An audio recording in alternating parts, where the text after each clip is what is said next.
Hey guys, welcome to the Ranger Wrap Up. I am Joe, alongside our fellow anime Expo survivors, Kelly and Darrel. It was fun. How was your anime Expo? Crowded, very crowded. That you don't sound too enthused. No, because I wore cosplay on Saturday. Was it Saturday? Yeah, I think it was Saturday, and there's just too many people that it broke. The cosplay broke? Yeah, the cosplay broke. Because people would push against you, and I was pushing people off of me while they were walking next to me, and they didn't get it.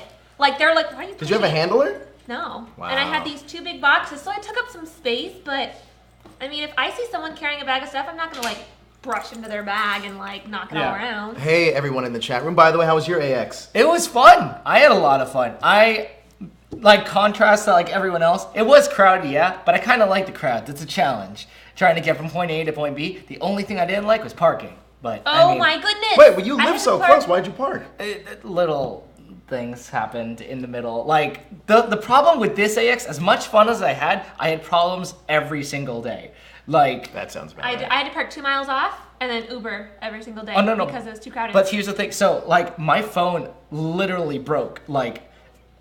So it wouldn't turn on for days, and I was like, oh man, I need to get to the convention. I have to do these interviews with people, and I'm like, I can't even contact anyone. So I went. Oh yeah, you can't even use Facebook or anything. I can't do anything, and I'm like, okay, let's try and get that fixed. And so I got that all sorted out. But every single day I had to drive to con just to get not there. You were there all 4 days? Yeah. And you were only there 6 days technically. Saturday, Sunday, and that was it. 6 days. 6 days. So night 0.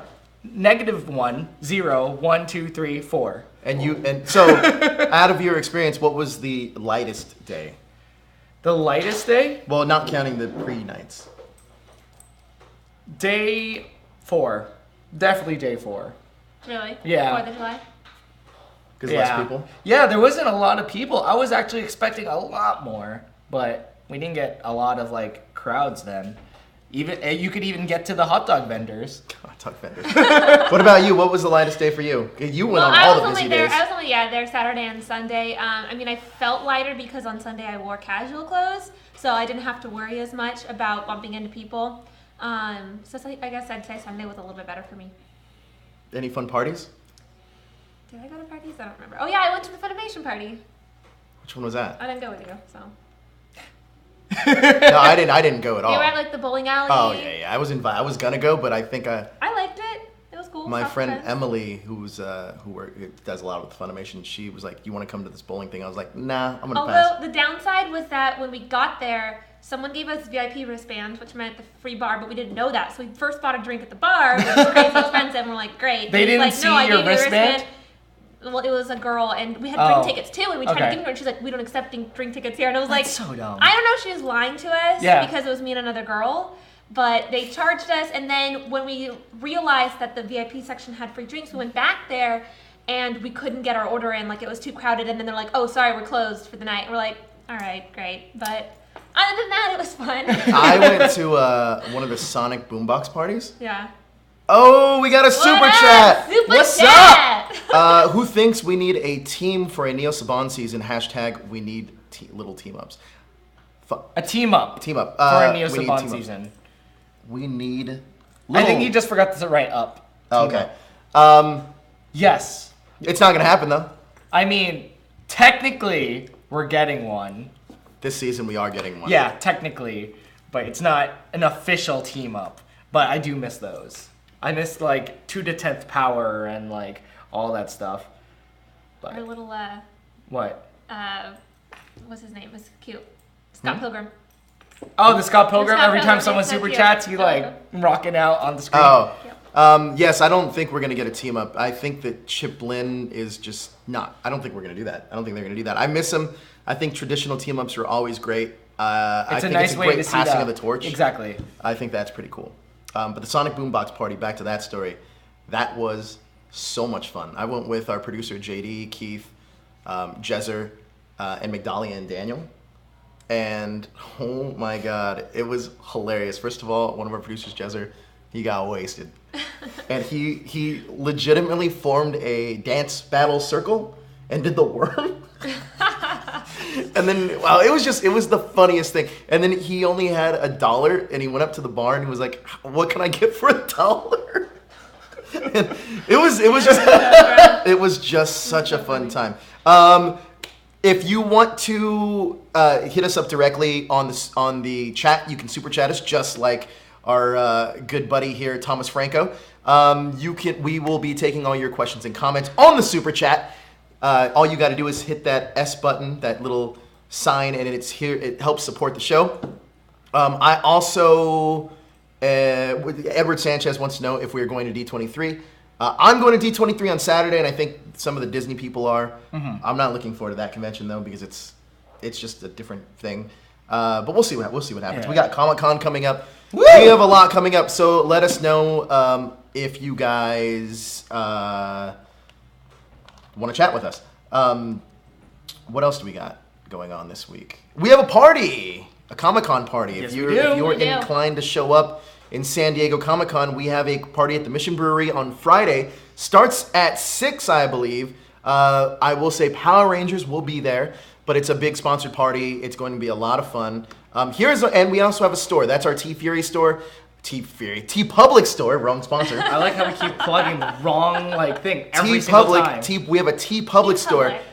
You can get our exclusive #show shirt in there. Also, right now we have a promo code. So if you type in the code #show, it will give you, I believe, 20% off. So check it out. Get your Ranger shirts. They're in there, and wear them to your next convention, because we're going to be putting a lot more shirts in there. But the ones that they have are really cool. Eric Berry from Ranger Command Power Hour designed one, and that's one of my favorite Power Ranger shirts. There's also a cool Saved by the Bell Power Ranger mashup shirt that's going to be in there as well. So if you're in San Diego Comic-Con, come say hi to us. All of our crew is going to be out there. Darrell, you have an announcement to make? Oh, yeah. If you guys are going to be there on July 22nd, I believe, I'm going to be having a panel there. It's going to be with a bunch of people from Shovel Knight and a bunch of other indie games. I believe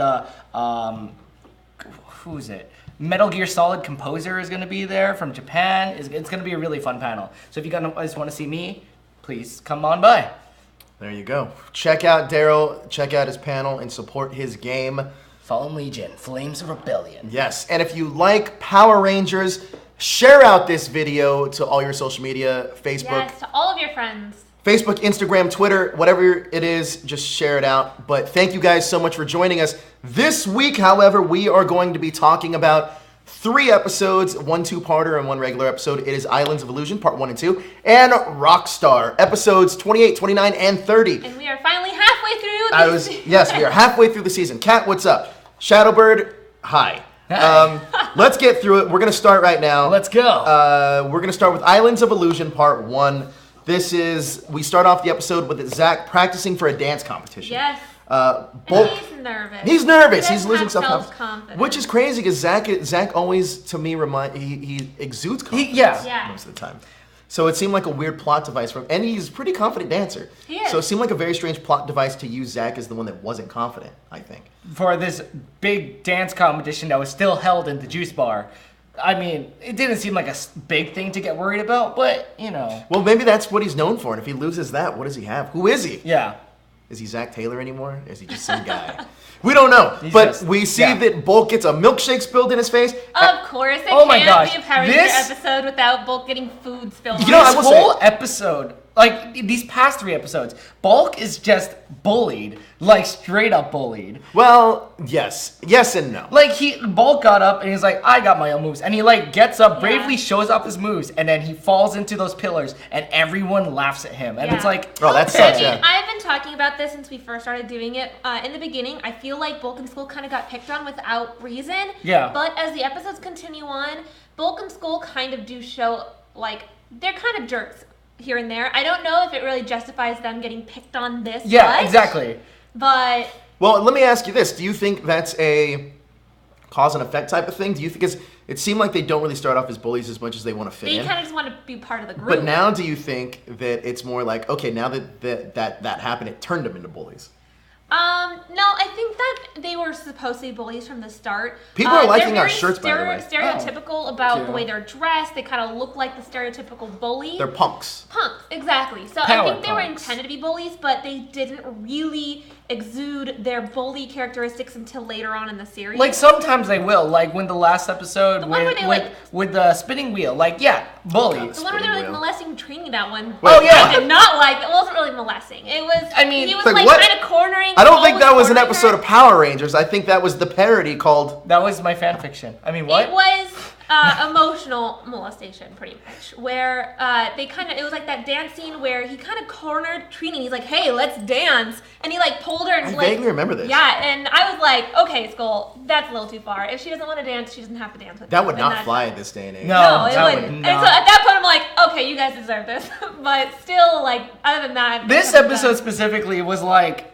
Guys, they got up and danced, and like they were not good, but they were not terrible. And then they like fell, and everyone like crowded around, like, look at these losers. It's kind of mean. I mean, there was one time when I was bowling, and I don't know why I did this, but I didn't know the lanes were slippery. And my friend bowled the ball so slow, so I wanted to run in and get it back. Which is not allowed, by the way. It's not. So I ran in, and I slipped, fell on my shoulder, and then everybody was like laughing, and I just remember being like, "All right, guys, I'm going home. Like, I'll see you later." There was another time in Mexico too for my grad night where I was running because we had a bus that we had to always catch, and I was running to the bus to try to catch it, and I hit the curb and I flew, and I like landed on my face. And then the bus stopped right in front of me, opened the door, and was like, "Do you want to get on?" I was like, "No, let's take the next one." So that was funny. At least the bus stopped. But Rita then summons the Mutitis monster in Lokar. Yeah. Tommy trains 2 kids at the youth center. Okay, let me say something about that. Now, thinking back on when I watched Power Rangers as a kid, for some reason I had this idea of a more serious Tommy, and so I think that like that arc where he kind of gets brainwashed, which we're going to get to, I think that kind of stuck in my mind. Brainwashed? Rewatching it now, it's a story arc. It happens where he kind of got brainwashed by Rita and... Oh, like in the first... That happens a couple times. Yeah, still. Okay. But like I think that personality is what stuck in my mind as a kid, because looking back on it, he's like kind of a sweet guy, like taking care of these kids. He's like nice. Whereas Jason being like the leader, he's like, "All right, guys, come on, let's go."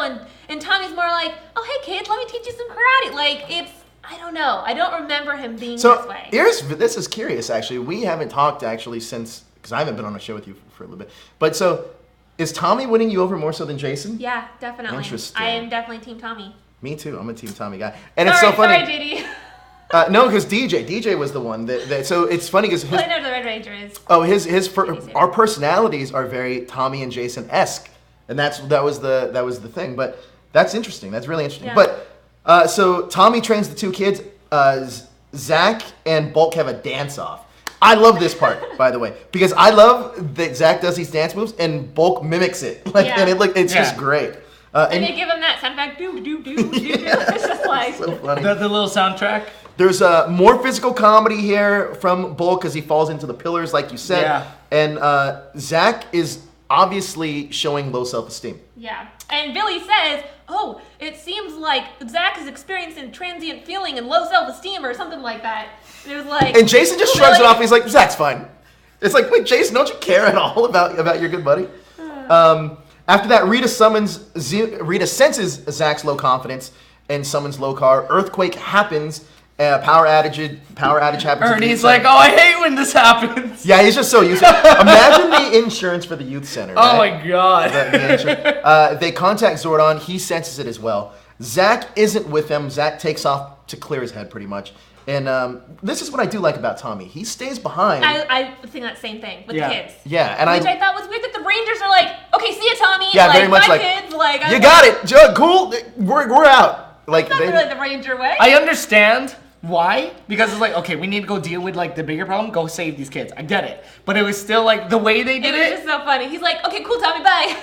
Yeah, like it's the way they did it that was like, "Are you kidding me, guys?" Yeah, and it's Jason's like, "I understand." No crap, you understand. Like this is your job too. Yeah. There's one thing I liked about Rita a lot in this episode is she actually came off as a menacing witch. Yes. She seemed. It was like her plan was awesome. By the way, we got another super chat. Thomas Franco. I've always wanted to go to PMC, and I have 2 cousins who serve in the Navy. The other in the Marines. # Power Rangers. fan for life. Are you going to come? Thomas Franco, we'd love to see you at PMC Please 2018. We got to see you out there. Where are you from, by the way, Thomas? Let us know in the chat. But we'd love to see you out there. Join us. Maybe we could do a live Power Rangers Power Rangers. There. You do a super chat show. What's it called? Ranger Wrap Up. That's a show we do here. We could do a live one. We get a little table at the con, and then we'll just do it live right there. Do it live.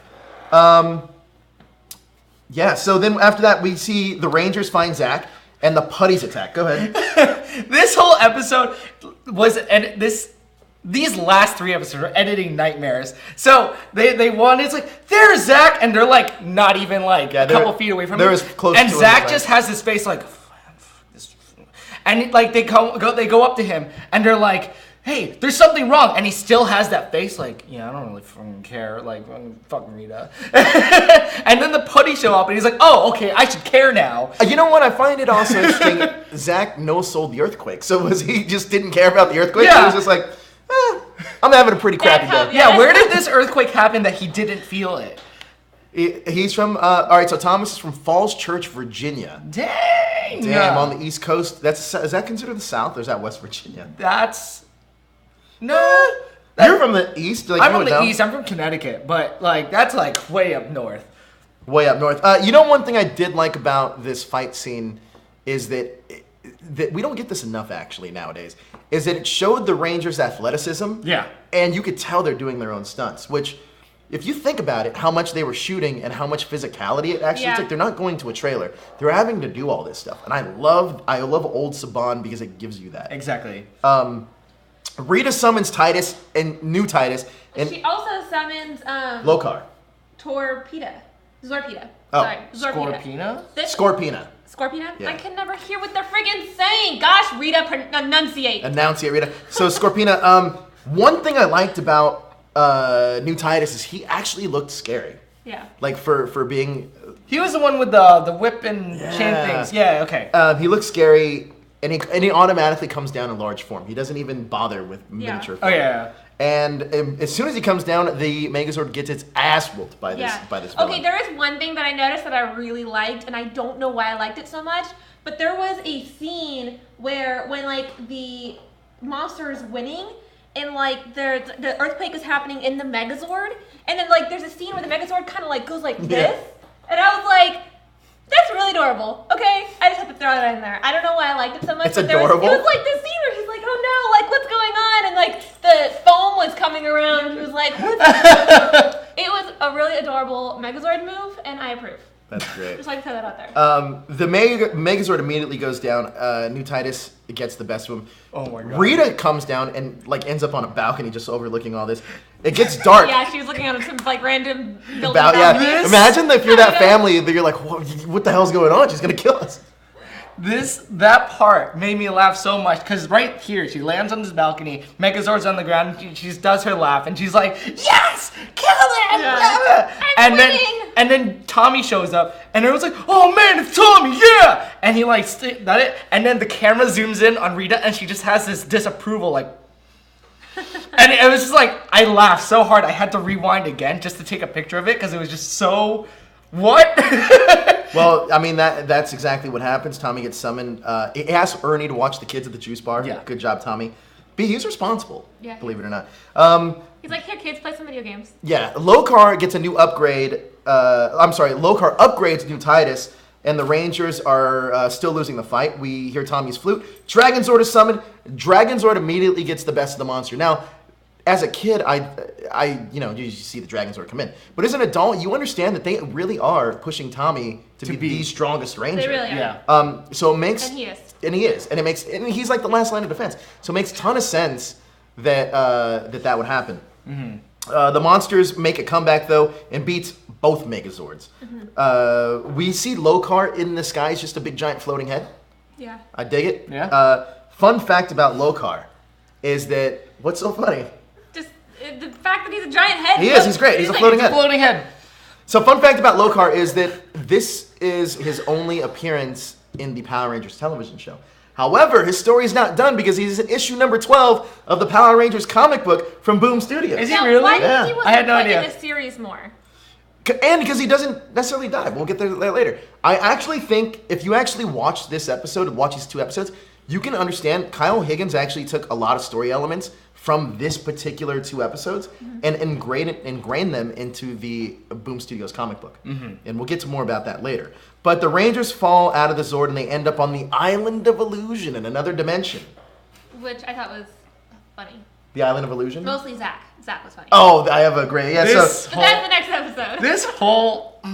Zordon informs Alpha that they must have confidence to overcome this. So Zack, Zordon obviously knows what's going on already. Yeah. The Rangers end up on a tree. Oh, wait, hold on. Oh, they're like all hugging the tree. Wait, what was it they said? It's like, oh no, Zordon, what do we do? And he's like, there's nothing we can do. They just have to believe in themselves. Oh, only and I was like, are you kidding me? Can save them. Yeah. I was like, that's such a... Oh my god. I wrote that down because I thought that was funny. Daniel Romano says actually Lokar does come back in another episode, but we'll see him later on.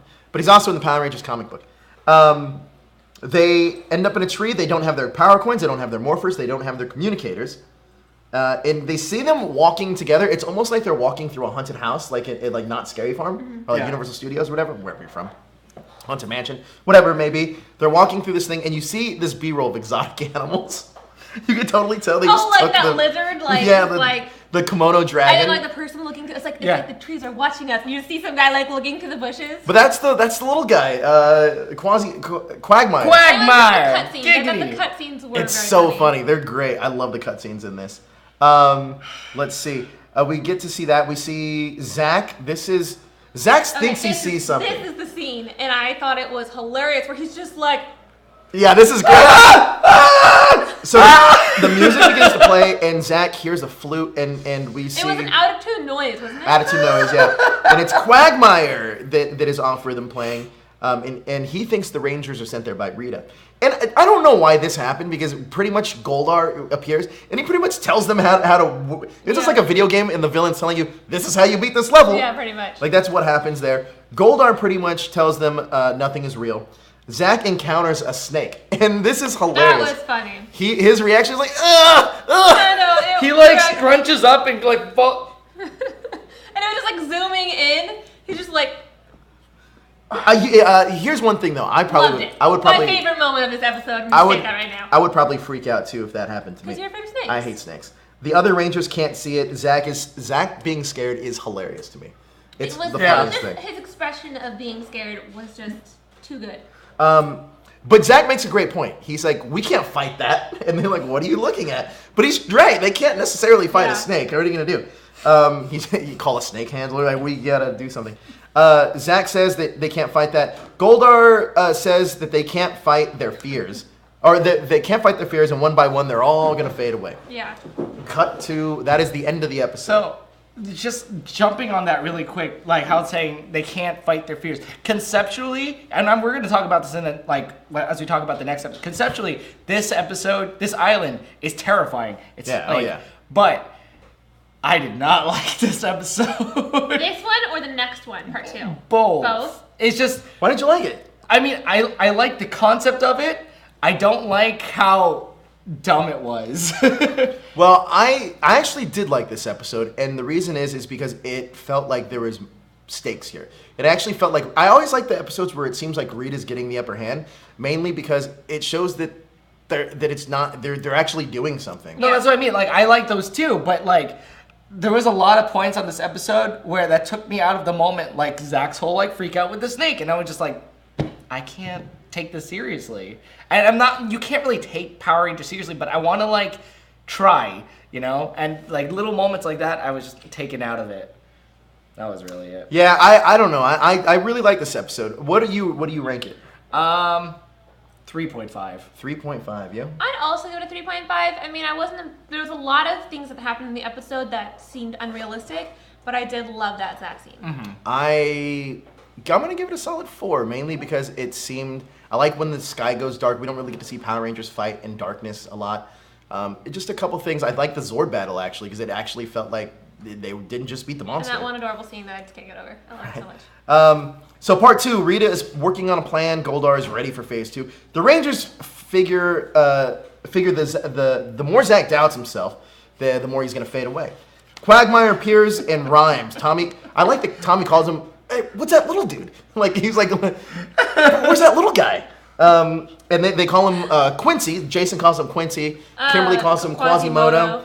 And then Trini remembers it's Quagmire. He appears once they call his name. Zack remembers the fight with the Nasty Knight, and he gains his confidence back. So that whole, like, he's disappearing. They're all watching him from far away. Like, no, don't go. They don't, like, bother to run up to him and be like, hey, man, are you okay? Well, because maybe they don't want it to happen to themselves. Yeah. It's like, oh, you guys are good friends.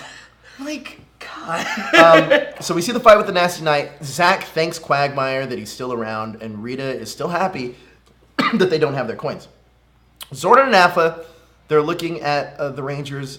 There's a comedy bit here with Alpha because he can't figure out how to get him back, and it's like getting zapped, and I don't know. The command center is literally attacking him. I felt like that would have played better had it been more serious. Like, I think that they were trying to cut the tension maybe because they were like, oh, this is getting too dark for kids. But I actually think it would have played better if they didn't have that in there. Mm-hmm. We get back to the island. The Rangers are still looking for their coins. Goldar reappears, and Kim sees a good Vulcan skull helping him. That was weird. Out of left field. I was like, that's not really scary. Like, she's scared that Vulcan skull are actually nice. Oh my god, if Rita can turn them good, she can do anything. This is a pretty lame vision, and it makes me think that, like, Kimberly is, like, just hates him. Yeah. Like, she's the one who's always spilling her food on them. She's a hate monger. No, but realistically, I think if I had that vision, I'd be like, oh, cool, like, they actually were good. Yeah. She should be happy that I thought that was a very strange fear to have. Yeah. Yeah, her reasoning, if that Rita can make Vulcan Skull nice, can do anything. I think that's the dumbest. Yeah, then it should have written. been Rita being powerful, not Vulcan Skull. You had all these episodes of, like, Kimberly having such strong, like, actions and acting and blah, blah, blah, and then all of a sudden it's like, oh, Vulcan Skull, if they're good, I can't do this. They weren't just good, but they were also intelligent. Yeah. Like, she's like, oh, no! They're using big words! We see Trini. She calls Quagmire again. He appears. Kimberly doesn't want to remember the toad creature, but she has to in order to get her confidence back. Yes. This actually started to remind me that this is a pretty creative clip show. Yeah, this is a nice flashback.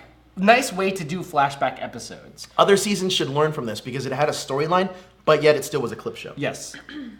Tommy sees his friends as, she overcomes it, obviously. Yeah. Then Tommy sees his friends as putty. Now, this makes sense. This is actually super interesting, and this is what I mean by Kyle Higgins taking parts of the TV show element and making it an element in the comic book. So you can almost tell that he was heavily influenced by the part 1 and 2 of Island of Illusion, mainly because he brings Lokar back, so he has to save that in his memory bank. And this is his reasoning behind this is Tommy must always feel like a loner. It's what he's afraid of. Yeah. And he sees his friends as putties. And his initial reaction in his head is, I'll take them on all by myself. Now, this is really interesting, and it dives deeper into the comic book mythology, because in the comics, if you read the first couple of issues, that's what he does. He goes off and battles by himself to the point where Zack and Jason have to tell him, like, what are you doing? We're supposed to be on a team. Yeah. So I can see that these 2 episodes heavily influenced Kyle Higgins. So he knocks Billy down, actually. He, like, does this little flying kick, and he does his little signature, like, spin back kick and, like, knocks Billy on the ground. Everyone else managed to dodge him except Billy. Yeah. Tommy wants to take them all on. I already said that. Tommy talks in fragments, by the way. I noticed in his dialogue. That He's is like, strange. It was super weird the way he was talking. I didn't like. It was I almost didn't like his acting jumbled this thoughts. episode. It was very strange. Yeah. But Tommy, and this is the worst. Tommy has the worst sense. So you get the Nasty Knight, you get that toad monster. Tommy remembers fighting the putties. Like, that's his thing. Like, that's his greatest enemy. With his Halloween costume. Clay brains? Yeah, the putties are your greatest enemy. Like, He what? hasn't been around for You those were other on a- enemies, though. Yeah, but he's always the one that beats the other enemies that get called on. I mean, he has the ones that showed up. What is it? The Porky Pig and the classic iconic ones. He wasn't around for that one, and so maybe they just like didn't have all the costumes still. I just think it's funny. It's like, granted, he was on the time I beat the putties. That's every time, Tommy. And it also had to be different. Like someone else already saw That's what I mean. the villains, and so they're like, okay, well, what do we have for Tommy? When he was evil, he was on a beach and took on an entire army of them. Yeah. And like, oh boy, the putties. I was like, I just remember thinking like, really? This is of all the things.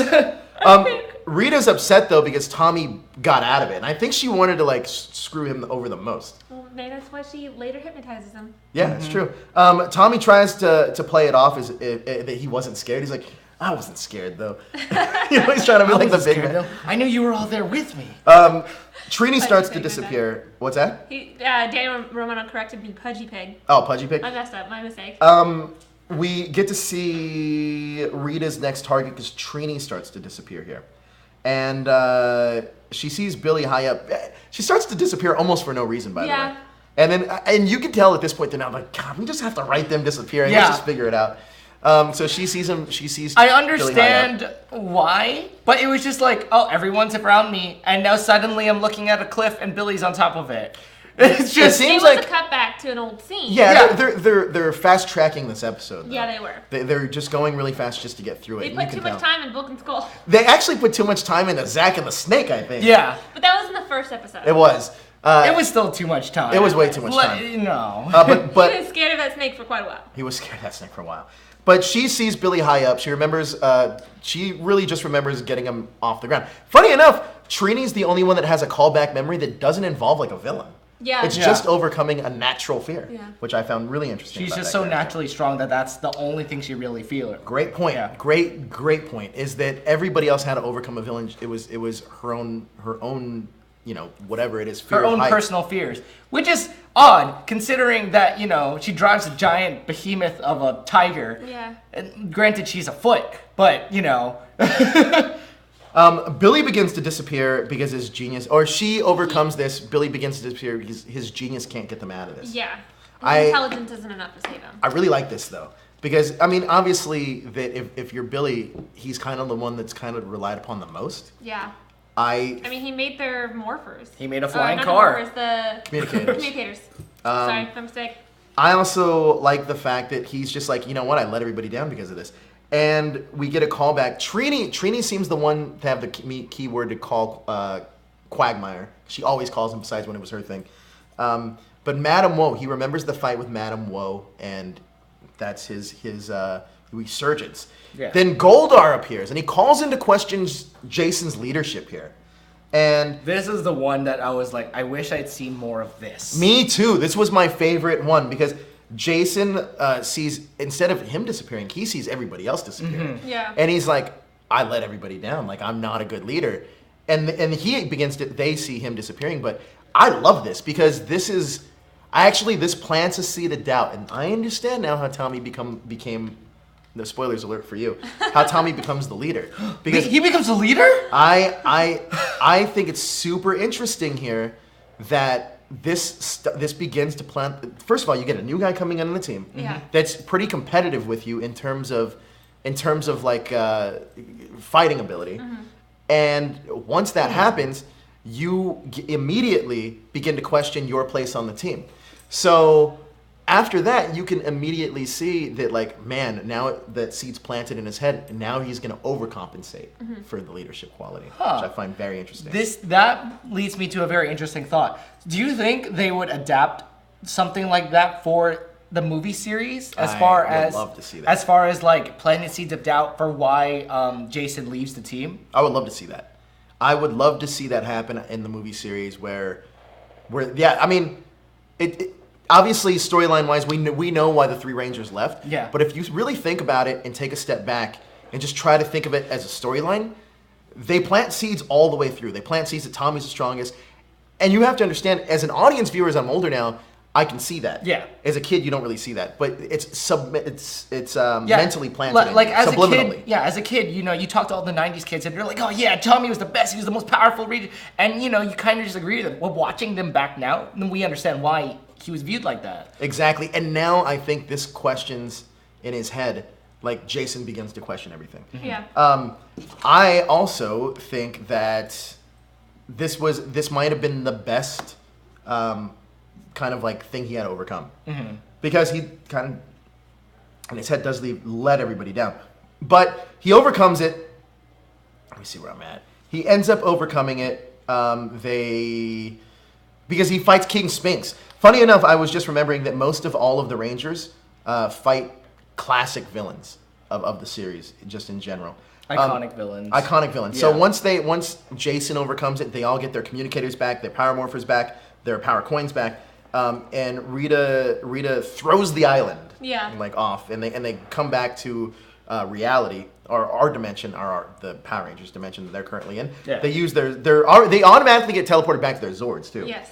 And if I'm not mistaken, I feel like this is the first time we actually see Tommy in the Zord with everybody. Yeah. Yeah. So he's in there in the fight, and I think to me that probably is what stands out the most of this is I can always remember there's only a handful of times you can count Green Ranger Tommy in his Zord, and this is one of those times. The first time was when he punched Trini.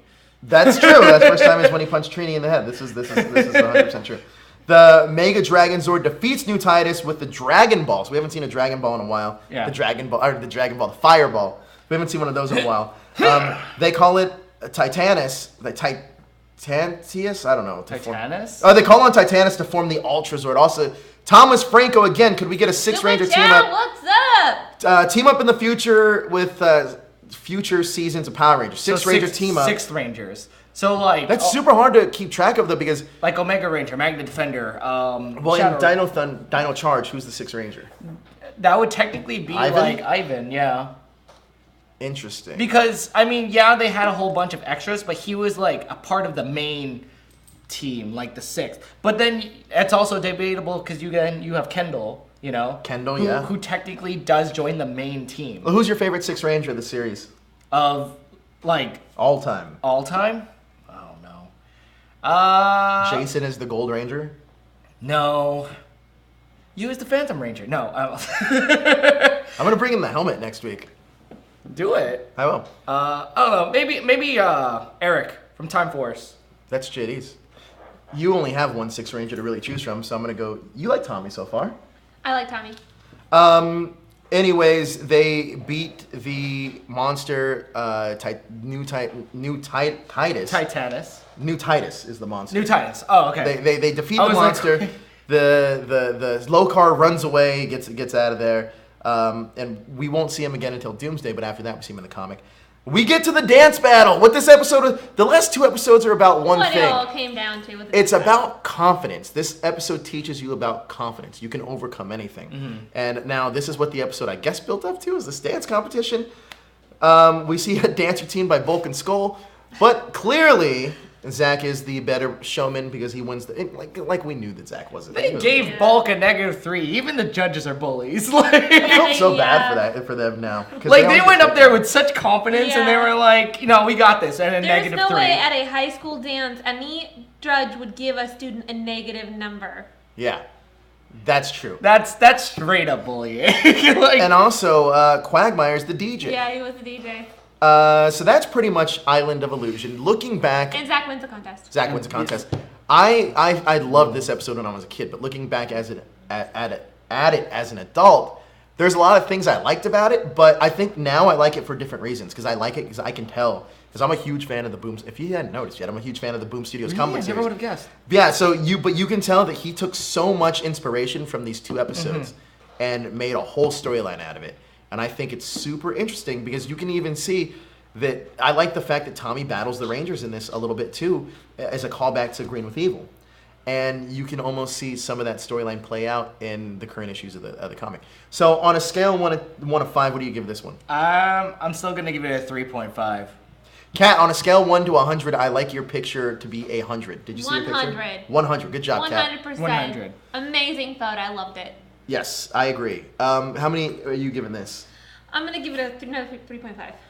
I am going to give it a solid 4 again. I'm going to say 4. The only ones that really had like high stakes, even like as far as like situations go, were Jason and even Tommy, because Tommy couldn't see anyone. He was literally fighting putties. Like he could have killed them all right there and be like, "Yeah, I did it." Oh. And just like rip their heart out or something, and like, I'll take you all on. Yeah, like those are the only two that really had such like high stakes, and even then it was just kind of like whatever.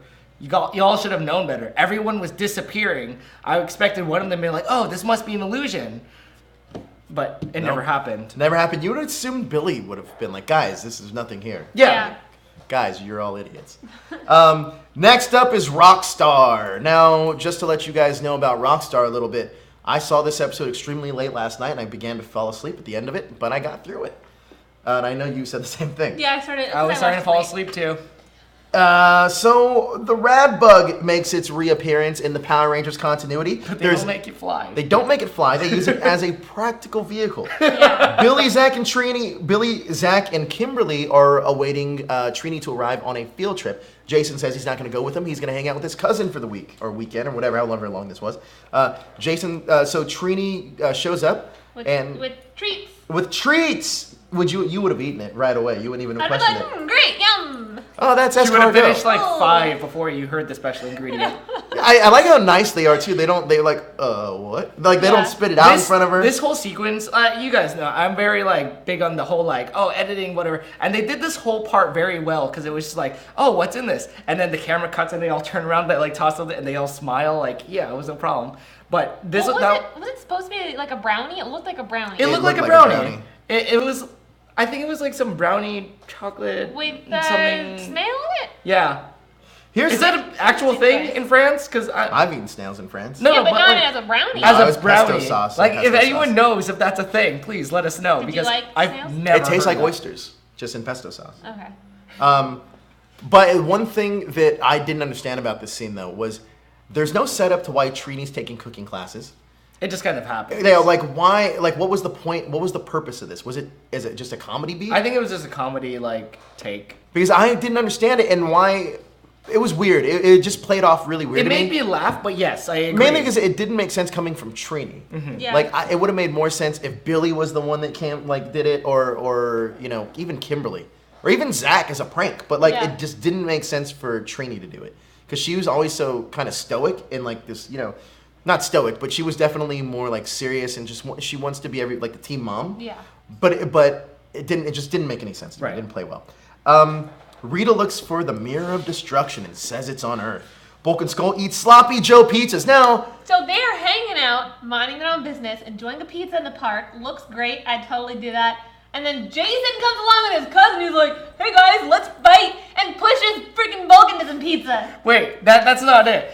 Just his cousin is like, hey Jason, are these the bullies you talked to me about? Like, not only are they like straight up bullies to them, they're spreading rumors. Yeah, I know. He's just to talking people to this, out of town. Talking to this little kid being like, there's these guys at school that pick on everybody. You know what's interesting about this though is that I don't like pizza.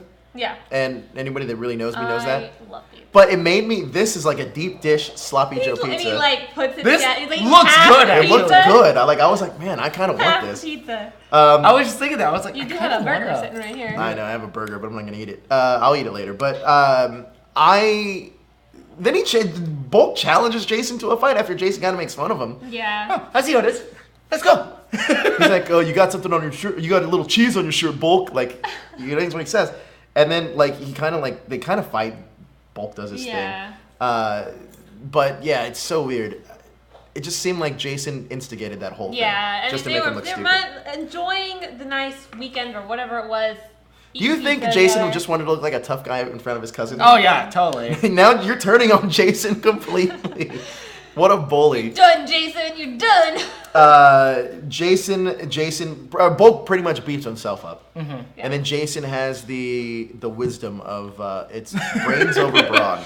After bullying on him, it's like, here's some wisdom, by the way. I think this is why, a lot of people know this, that TJ is my favorite Red Ranger. Selwyn Ward, I love him as Red. And I think he's the shortest reigning Red Ranger. Oh, no, that's not true. Yeah. Lauren is the shortest reigning technically, Red Ranger of all time. But I think the fact that, when he joins a team in Turbo and he's like, Bulk and Skull, no, you guys are my friends. I think that's what, really, I like that, too. Me. That was here's where, they start to really like the Rangers. I like that. Do you think it was then? Because I think it's during Zeo. It was during Zeo that they had this infatuation with them. Well, I think during Zeo, because there's great episodes in Zeo where Skull's playing the piano and Adam's like, man, that's really good. Why don't you let people see this side of you? He's like, that's right. He's like, Bulk would make fun of me. And Bulk was the first one clapping. And he's like, this is amazing. My friend knows how to do this. I think you can start seeing the bonds of friendship during right around Zeo. But Jason teaches his cousin Brains Before Brawn. On the beach. On the beach. Did Jeremy's voice sound voiceover to you? Yes, completely, 100%. Yeah, I thought so too. Super voiceover. It sounded like a dub. Yeah, it just sounded super 90s, like forced. Yeah. It sounded like an adult doing a kid voice. It sounded like a commercial for like Gexplat. Yeah. Do you think his... I don't want to make... Do you think it's because his acting might have been so stiff that they just needed the voiceover? Maybe. It's interesting. Now, there's one thing I'd like to point out that I found very interesting. So the last episode was the Island of Illusions, and it was supposed to be some like island on another dimension. However, I felt like this episode had a lot more tropical scenes going on than the islands episode. I feel like, they could have mixed this episode better. Do you think that they shot those episodes back to back and they were like, let's just use this side of the beach? Maybe. I was wondering that. It's true. Regardless, like they were kind of fighting in like a forest in the islands episode, like away from water. And then this time they spent the whole time on the beach.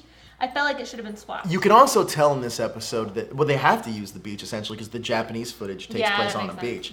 So they have to use the beach. Actually, that beach is not far from here. Actually, field trip. Jeremy wants to be a ranger when he grows up. We also find out. Jeremy. Spoiler alert: he doesn't. He doesn't. Yeah. Unless he comes back in the next season, he's like, "I'm Jeremy, Jason's little cousin." 20 years later, he's still. I think that'd be really cool. Yeah, with Sylvia. And all these other like characters that come back, and they're like the future Angel Grove kids. That'd be great. We also find out a little backstory on Jason. When he was Jeremy's age, he didn't have a lot of confidence either, which surprises me actually. The putties appear. Jason and Jeremy fight them off. Now he tells Jeremy to like hang out behind him, but Jeremy kind of fights the putties. He handles his own by doing cartwheels. Yeah, by doing cartwheels. He does his thing. That is definitely not Brains Over Brawn. They go fishing. I told you, tropical episode. They go fishing on the beach. I like how they just act like, especially Jeremy, he acts like none of that ever happened. He's like, wow, so that was Rita, huh? Let's go fishing again. Yeah. Wait. So, for these little kids, Jeremy, JD just said we got Willie. Remember Billy's little buddy? We have Willie. Yeah. You got Sylvia. Who else was there? There was another one too. There's a few. Who was the girl that did all the pranks? What about the kid from Zack's martial arts class? The one that falls asleep? The one that like does a little like kick and they have keto? We have a whole new ranger team. And maybe the two kids that Tommy was training. Scott, we need ththese guests for Morphicon. If you can find them, that would be amazing. Actually, funny enough. So this is a fun fact. When I don't remember who wasn't here for a week, but it might have been you. It was the Sylvia episode. We were really this close to getting Sylvia on the show. Really? Yeah. We were pretty close. Like it was super close because we know a friend of a friend that knows her. So that would have been great, by the way. So they go fishing. Jeremy catches a bottle with a map in it. I don't know how you catch that on a fishing line, but hey, suspend disbelief for a little bit. They open it. It had a net around it. It did have a net around it. Very true. They open it and an earthquake happened. So immediately it's trouble. I like how it wasn't like. Jason, he fights like alien monsters on a daily basis, but he looks at it, he's like, open it. Yeah, he just see what happens, open it. He just instigating the fight. Jason runs away. He runs away during the earthquake. He does the opposite of what Tommy here. Tommy's like, I gotta watch out for these kids. Jason's like, he just runs away. He's like, Zordon, what's happening? What a dick move, Jason. The rad bug is affected by the earthquake. We see it shaking. Yeah, they're like, whoa, earthquake. They don't stop. They keep driving. Yeah, which is funny because when a real I don't know how many of you have experienced a real earthquake, but when a real earthquake happens, you actually don't feel it on the road. No, you don't. Oh, man, I'm crying. Jason finally sees the map. Scorpina comes down and makes the Rockstar. Jason tells Jeremy to run. So Jason pretty much doesn't want to spend time with Jeremy. That's what I'm assessing from this episode. Jason gets stuck under a boulder. This was great. Guys, I'm over here. I just like the three boulders that are on him. He's trying to move. He's like a turtle with his back down. He's pinned down. Zordon contacts the other Rangers to save him. They remove the boulders from Jason because he couldn't get them off by himself. Oh my god. They make Jason look like such an idiot in this make episode. him look very good So maybe they're setting this up to be like, we really want you to like Tommy now. Like, Jason, we want you to look like a clown. The Rangers look for Jason. Zordon says they're going to fight Scorpina and the Rockstar. They morph, take on the putties. They fight Scorpina, and Scorpina actually gets the better of them. I like Scorpina. I like Scorpina, too. I felt like she's a very good bad guy. Convincing. And yeah, and you know what? I actually like the aesthetic of the Rockstar monster. Like he looked like the last few villains we've gotten look really cool. Mm-hmm. So they take off the boulder. They throw boulders at the pink, red, and black Rangers. It seems like Jason can't avoid these boulders. He's trapped under them. He gets hit by them. He cannot. This is like dodgeball with boulders. Oh wait, is this the episode where they all morph already and they're at the pool thing? Yeah. Okay, so here's the thing. I don't know where Billy went. I forgot where he went in this episode. But in the footage, there's a scene where like Zack is like down and he's like holding himself, and Trini jumps up behind him. He's like, "Are you okay, Zack?" And in the background, you can see the Blue Ranger from the Sentai footage unmorphed. Oh really? Yeah, and it was like, is that really? Oh yeah, and that was another thing. When they morphed and they all posed, I liked how they blew up the image of them posing with the coins just so they could purposely crop out Billy. You know, that was such a funny thing. So he's like, all right, we need a reason to get rid of Billy. There was an episode you guys covered last week. I know you guys did the Frankenstein episode, and like there was another episode you guys did last week. And I don't know why this came to my memory, but Rita's talking to like her henchman. And the Frankenstein monster's there, and I'm like, why is he there? Did you just beat him? Like, yeah. What is he? And did he become like just a regular monster, like that was hanging out with him for a little bit? Then he got like shunned.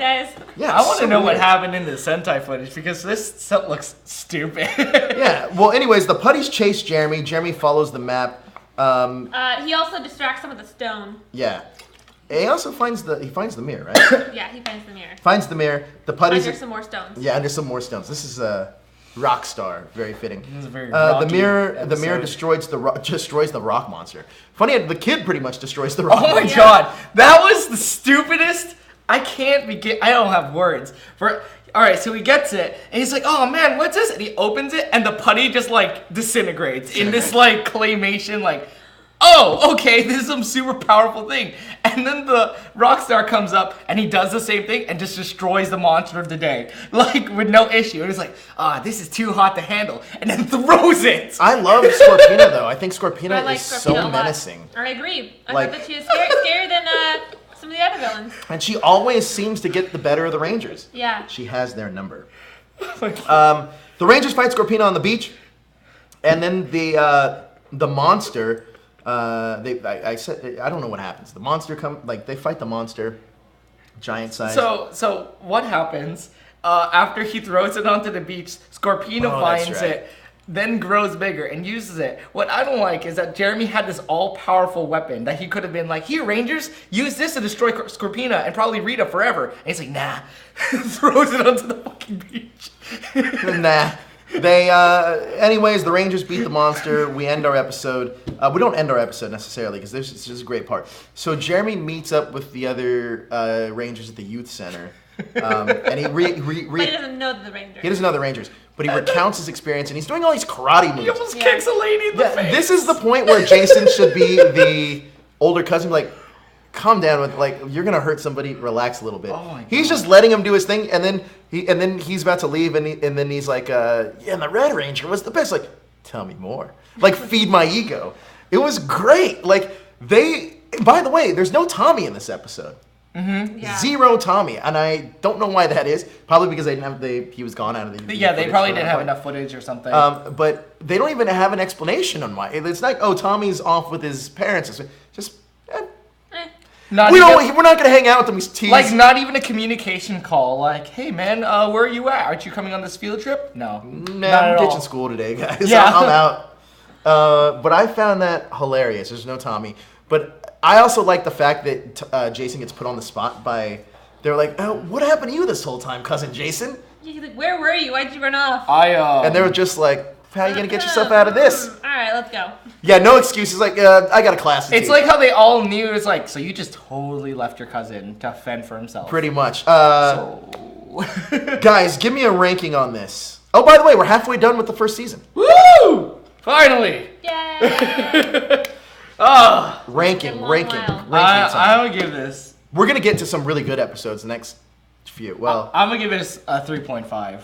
Wow, 3, that's pretty high on that. I'm giving this a 1.5. It was so amusing because it was so dumb.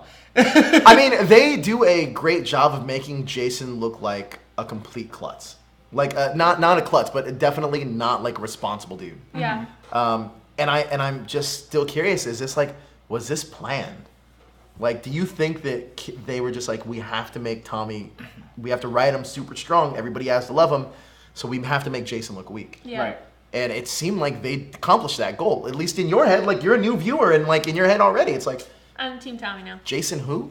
So what do you rank this episode? I'm gonna give it a 3.5 because I actually really like Scorpina as a villain. Good call. She saved this episode. I thought she was really good. But he's menacing. Yeah, I'm gonna go 1.5 mainly because it didn't. It felt like a throwaway episode. Well, not only that, but it also downgraded Jason to almost a digression of the character. Yeah. So I didn't like that, and I also don't like that there's no explanation for Tommy, and I think it's sloppy writing actually at this point. Yeah. It's also you don't get a ton of you don't know why Trini makes those things. It just doesn't make sense for me. But we got another super chat. Thomas Franco. Super chat. What's up? He says we need more female villains. Yep. At least a female Six Ranger who agrees with with me. I completely agree. Yes. Do we have any female Six Rangers? If you count Lauren from Samurai. Do you also, if you count Gemma from RPM? Oh yeah, I mean there's that. But I want a regular female sixth. I think that would be amazing. I think it would be amazing too. It'd be a good like boundary breaking like. I hope we get it in the sequel to the movie. That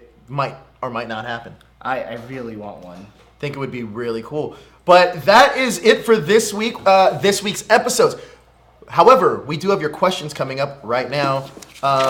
Before we get to that, let's talk about what's going on in the chat. A lot of you guys are giving Blackwing gives it a 2. Derek 2.5. Kat gives this episode a 2. Daniel Romano gives it a 5 out of 5. He's a big fan of this episode, apparently. Mm-hmm. Blackwing says no Tommy. Wow. It's true. No Tommy. See, they didn't even need Tommy to make Jason look like a fool in this episode. How savage this Poor was. Jason. Poor Jason. I know it's sad. It sucks Poor Jason. so much. Cyril, 10 out of 10. Shadowbird says female Green Ranger. Yes. I agree with you, Shadowbird. I would love to see a female Green Ranger. And Blackwing says she's a villain, JD. I don't know what he's talking about. Rita's a Six Ranger, right? Rita's a Six Ranger. That's true. Rita was a Six Ranger. You have to assume Rita was a Six Ranger. Yeah. Did you get So technically we already have it. of the movie? No. I got one sent to me. Oh. Oh, look at you. I got one sent to me. We can give one out. We got two sent to us unless you want it. I'll buy one. I still don't have it. I'm gonna support. You want it? I need one. You just take it away from the fans there, Darrell. Good job. Anyway. Is it the limited edition? Let's get to your questions and comments for the last week's episode. I'm not going to start it off, so Darrell, why don't you start us off? Oh, okay. I see how it is. All right. We're going in a... In a what? In a row. That's good. Yeah, I'll spare. Anyway, all right. So, Kat, love joining you guys week after week for chatting my favorite show ever. Hashtag THS Ranger Wrap Up Family. And question for everyone: if you could only cosplay one Ranger from any season, what Ranger and why? This is a really good question. Mine would be Samurai Red, just because that's that season and that costume I love so much. Okay, what about you? Let me guess yours. All right, well, I'm going to guess the season and tell me if I'm getting closer. I'm going to guess Mystic Force. No. Am I off? Yeah. It's not MMPR. Oh, you know what? I'm going to say it's Turbo. Yeah.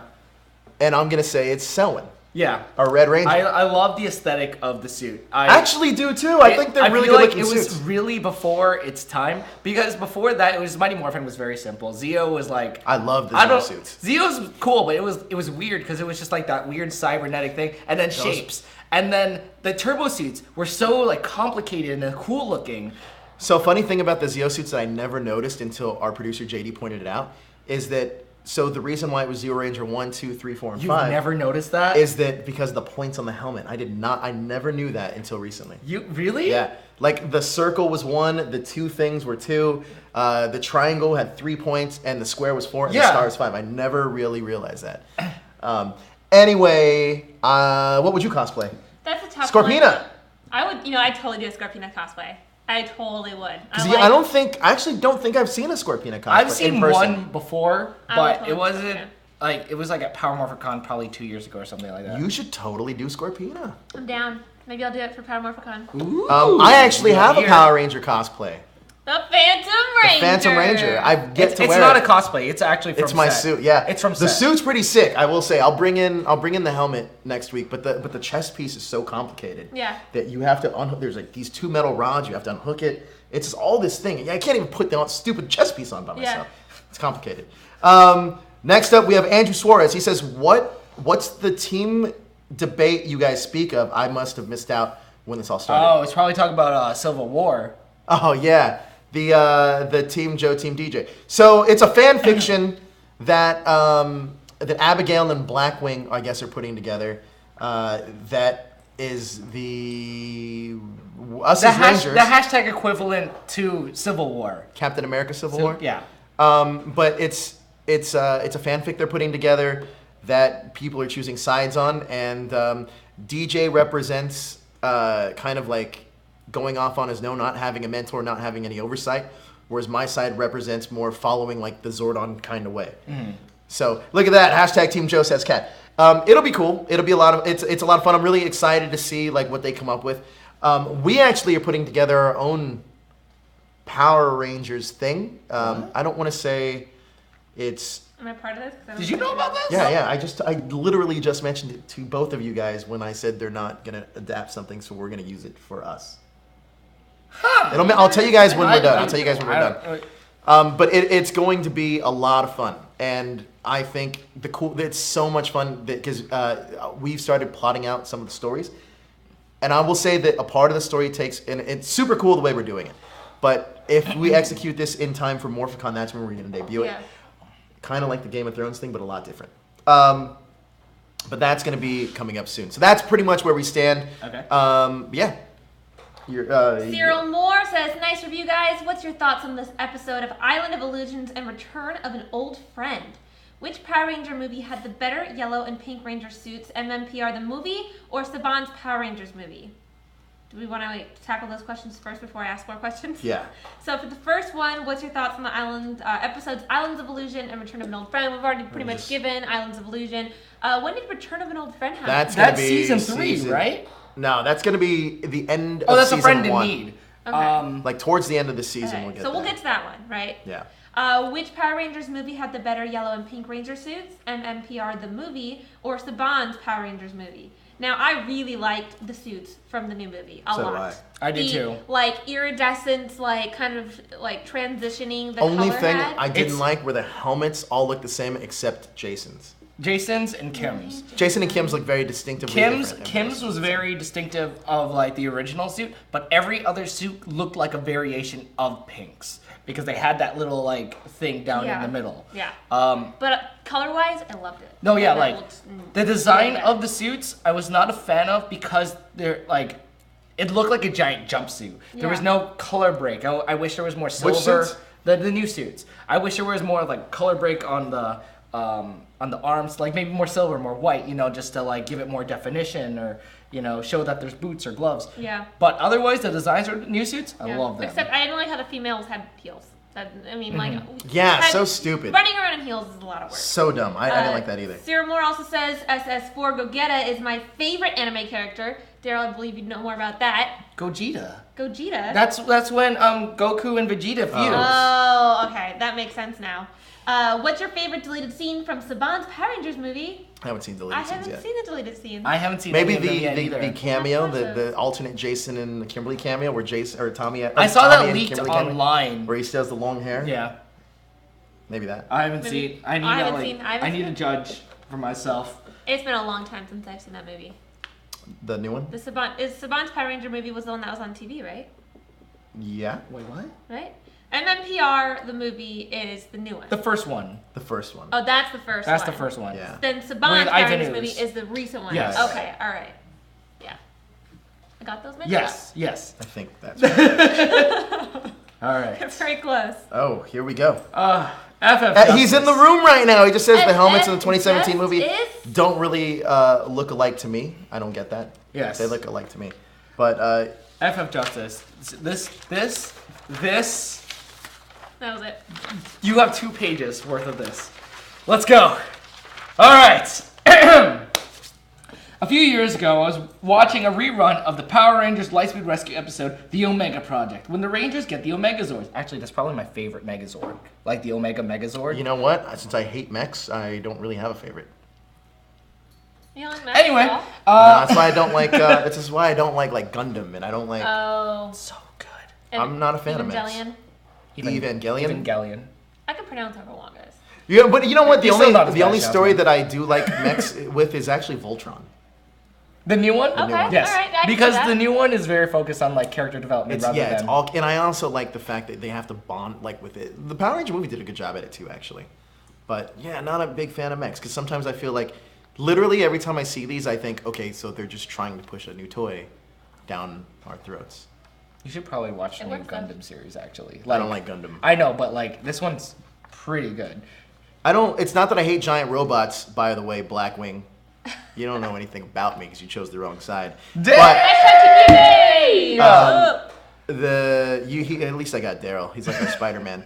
By the way, Spider-Man did You have really like good. most of the people from hashtag on your team. No, it's not. Yes, Yeah. That's not yes. that's true. I do. I know. JD. I did ask individually. I was like, Myra, whose team do you choose? Woo! And she's like, who do you think? And I was like, DJ. She's like, no. I was like, I know, I've known you way longer. I was like, yeah, good job. I'm on Team DJ because everyone's picking Team Joe, and Team DJ deserves some love. Well, no, we mapped it out like pretty fair, I think, because Recently, when it first started going around. Ernie would fall on your guys' side. I think that's about it, right? Yeah. It's the 3 of you and the 12 of us. Or 14 of us. Yeah, Brianna would be on our side, mainly because she doesn't know DJ. She's pretty new here. That's why I'm on Team Matt DJ. Matt would be on your side.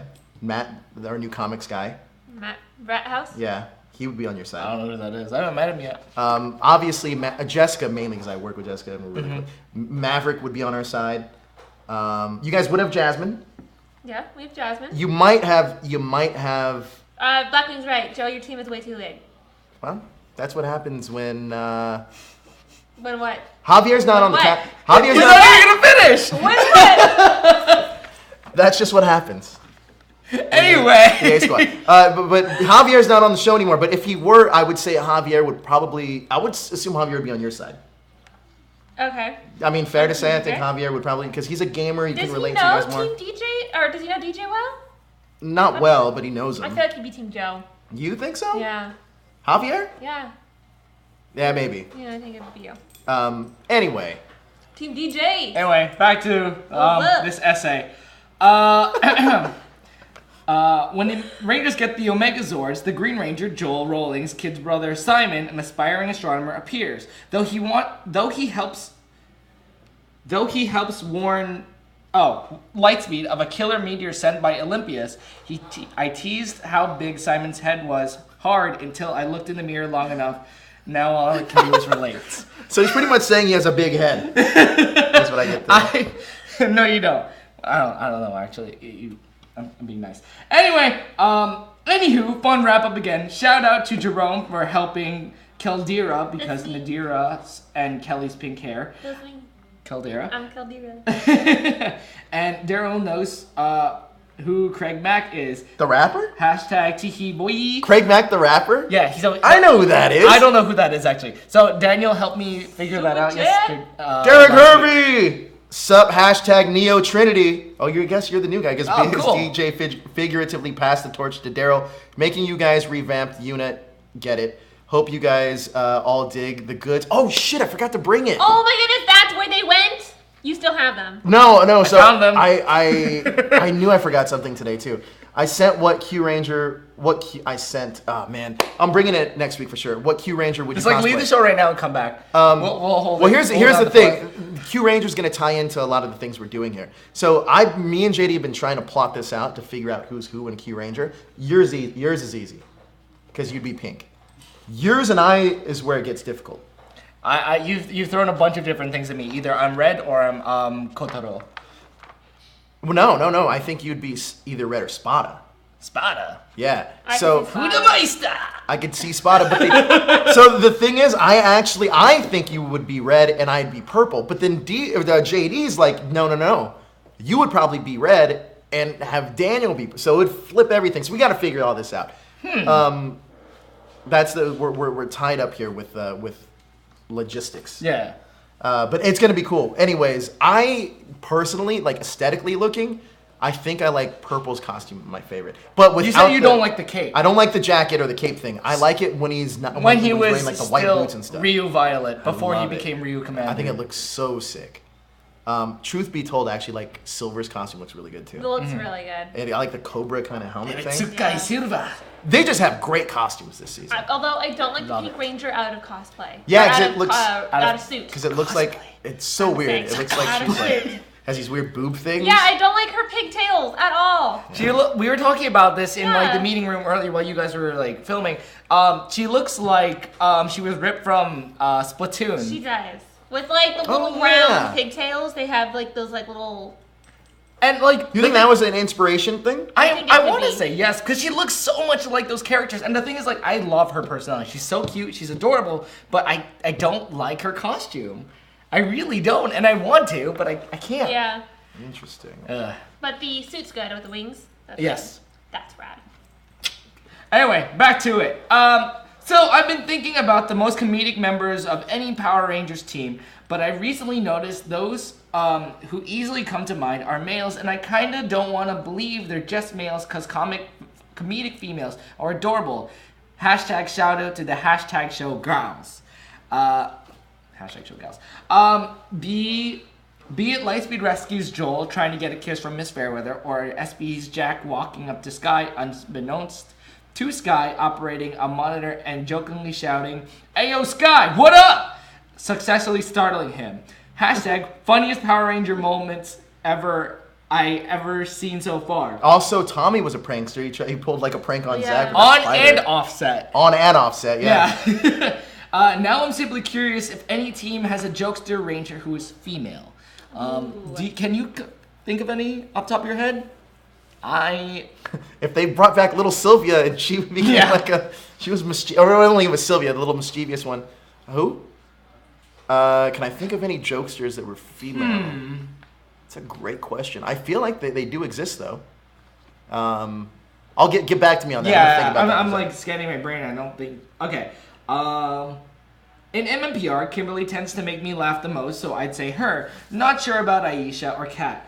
Delphine of Avatar was more serious. In Zeo, though, Nakia Baris is beauticulous. Beautiful and ridiculous? Maybe. I or agree. something else. Not sure if Tanya made me laugh much. Alright, second page, here we go.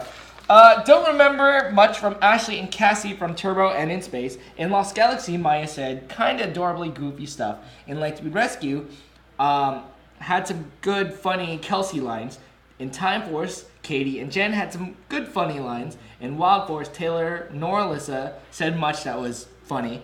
In Ninja Storm, Tori was kind of funny, but more serious. Dino Thunder's Kira was pretty funny, but Ethan gave me the most laughs. All 5 main SPD Rangers were pretty funny, but Jack took the cake. Actually, now that I read that, Z. And Shelby. Yes. Let's see. Charlie did most of the talking of SPD A Squad, so I guess she was the all of the funniest. talking? Yeah. No one else really had lines, I don't did think they? so. Other than like in suit fighting. Anyway, Kelsey. What about Kelsey from Lightspeed? I don't remember her very She was much. just super athletic and stuff. Yeah. She's awesome. She by would the way. crack a couple jokes, but it wasn't very like meant to be humorous, like a sarcastic kind of like humor. In Mystic Force, Vita had some good funny lines, but they were few. I actually agree. Vita was probably up there with them. Ronnie in Overdrive seems to be the funniest to me after rewatching some episodes. Jungle Fury's Lily was more energetic than funny. In RPM, everybody had good jokes, but I think Ziki had the most. In Samurai, Mike had the most funny lines, though I think Mio was a close second. Wish we'd saw more of Lauren Shiba to study her comedic moments. Jake was the funniest in Megaforce, but Gia had untapped potential. I agree. The jokes from Dino Charge's Shelby and Chase is kind of neck to neck to me, but I think Chase may be funnier. And we weren't allowed enough Ninja Steel for me to have an opinion on Sarah or Haley. But Christiani, aka Sarah, is so Budiculous. Am I missing anything? Pretty sure you're not missing anything. No. You covered it. You covered every season. You got every single season. Good job, FF Justice. You covered every single season in one comment. There you go. All right, and where was last? Shadowbird. Hey guys, I can't believe I missed last week. I went for a walk and missed the wrap-up for less than 5 minutes. Anyways, first thing I'd like to say is it's dope shirts as always, guys. Second of all, you guys make my entire week. Love you guys so much. Can't wait for next week's wrap-up. Hashtag that hashtag shirts. Hashtag Kelly the Taken Bay. Hashtag Darrel the Anime King. Hashtag Daniel, who's not here. Jerome the Doctor. Hashtag Joe. Give Joe a beer. Hashtag give Kelly cupcakes. Yes. Hashtag international love. Hashtag dedicated trooper. Hashtag European warriors. By the way, happy 4th of July. Bam, we're done. That's going to do it for us here. Again, guys, this is something we're going to try new. So a lot of you guys have known this because I hit some of you guys up individually. Actually, I think I just talked to Larry. But send in your video questions. Video comments for us. So here's what we're going to do. Hopefully we could pull this off. Is that on your videos, we are now going to put your faces in our videos as your comments, pretty much so we don't have to read them. When you can just tell us what you think, and we'll talk to you guys via that way. So also we are going to be taking fan questions. So send your fan questions for who do we have coming up interview-wise? Do you know? Who's at Comic-Con? Didn't you guys say? Well, Ciara. Well, I know. Oh, Ciara actually is hosting a panel, Boom Comics panel. So she's going to be there. Actually, sorry, Blackwing, we're only taking. This is exclusive to Team Joe members. So, Team Joe members, Abigail, Larry, send in your video questions and we'll get those going. But you can also send in your questions for Rangers. We're going to be talking to Tracy Lynn Cruz. We're also going to be talking to all the team hashtag DJ. Send your videos to me, and I will make sure Jaden gets them. We're also going to be sending Tracy Lynn Cruz, Ciara Hanna. Send them to me. And then Darrel will show you the delete. He'll just be like, Joe, look what I can do. And he's going to delete them all. But that's going to be it for us this week. Also, check out our T Public. Oh, look at this. We got, look at that. Super chat in. Thomas Franco says, how did Tommy use his Zeo powers in Forever Red, but they weren't destroyed? Probably the same way that Justin got to use his powers in True Blue to the Rescue. You know how all the turbo powers are destroyed, and then the freaking... Well, turbo powers were never destroyed. Oh, yeah, they were. They were. And then Storm Blaster shows up out of nowhere and just flips open the glove compartment. And he's like, there's your Morpher. And I assume there must be some way that, like, some unexplained way that they got the powers back. Because, well, the Zeo powers never left. So here's the thing. Like, everyone has speculations about where the Zeo powers went. So what do you think is true? So the Zeo powers were their own separate thing, and then they created the turbo powers from scratch. Or the Zeo powers got turned into the turbo powers. The Zeo powers were lost with the destruction of the power chamber. There's a whole bunch of little rumors as far as where these powers went. Well, I have a here. I'm gonna see if I can. So I'm gonna put a video for all of you guys to watch. This is my interview with Johnny Young Bosch, and he talks about what he thinks happens to his Zeo powers, and he explains that the reason he was able to come back as the Black Ranger is because he used the Zeo crystal to infuse the remaining power in the Morpher, and that's how he came back as the Black Ranger. So why wouldn't he just come back as the Zeo Ranger? I don't know. Reasons. That's a good question. I don't know, but I also think that could be further developed in a plot line. But check out that video with Johnny, and he has a great way about how Adam is still a vigilante out there, being a Power Ranger, and how he's using Alpha. He's the one that's using Alpha to help him out on his. Now that he has him back after Operation Overdrive. Oh yeah, I didn't even mention this. So to send your video comments in for Team Joe, Team JJ can send them as well because Joe doesn't even check the email. I'm pretty sure JD checks the email. He knows I check all the emails. All the emails, even the spam? Yeah, I have to. You can send those in to fan questions at thathashtagshow.com. Again, that is fan questions at thathashtagshow.com. That's where you can send those in. But I think that's going to do it for us. But yeah. Jezzer, what team are you on? Loaded question. Ignore it. There you go. So that's going to do it for us, though. But thanks for watching, and hit that subscribe button to stay up to date with everything trending in geek pop culture. Woo!